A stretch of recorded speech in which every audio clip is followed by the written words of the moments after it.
So good day, I am Masha Laroa and I'm going to make a video analysis based on the poem given. So on the poem, the prophet, the three figures of speech that I had identified are the paradox, personification, and metaphor. So for the paradox, it is the line that says, "And stand together, yet not too near together." And for the personification, it is the line that says, "And let the winds of the heavens dance between you." And the metaphor, "And the oak tree and the cypress grow not in each other's shadow."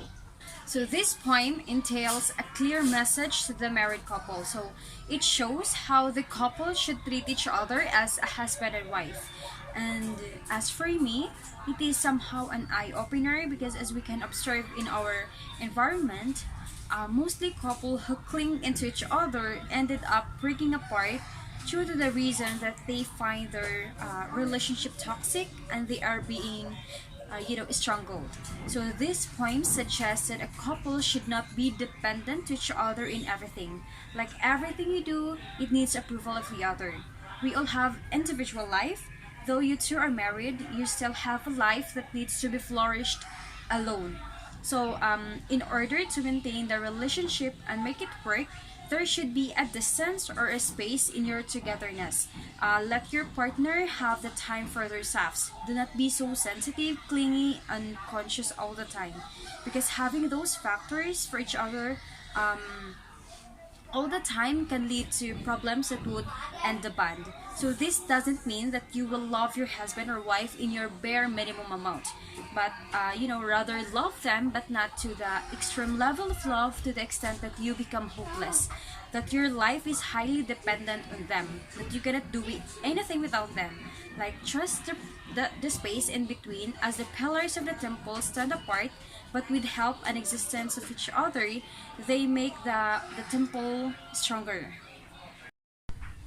So the role of couple in the poem are described through using symbols and scenario wherein you can picture out what should be your role in the relationship. Like in the line that says, "Fill each other's cup, but drink not from one cup." So it portrays part of a partner wherein you can help your partner, compliment him or her, motivate and support, but do not depend entirely to your partner. So there is an individual existence. So do not drink from one cup because you can live without each other. So be together in every step of life, but also maintain, some distance.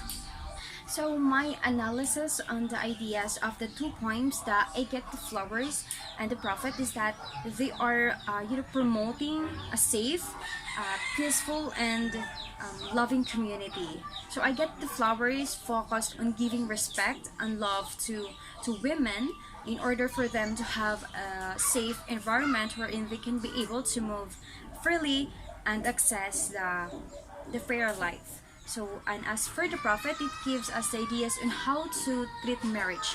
It focuses on the ways how we should treat each other as a married couple in order for us to have a loving community and also to alleviate the negativities of the world.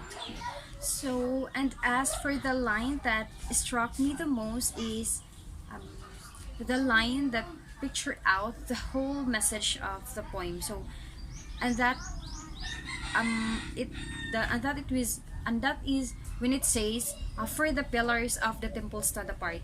So it somehow justifies the idea of the author of why there is a need of space in couples togetherness. So because as we all know, when the pillars of the temple built closely, there is a big tendency that the temple will collapse, diba? So for me, this line is a nice illustration that allows me to have a ground in understanding the message of the poem. So, and as for my observation in my community, the way married couple treat each other is somehow the same to what Gerbrand stated in the poem. So, but there are some who do not.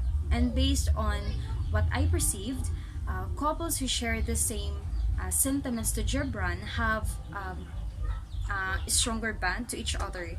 Like they have trust to their partner, so they rarely fight.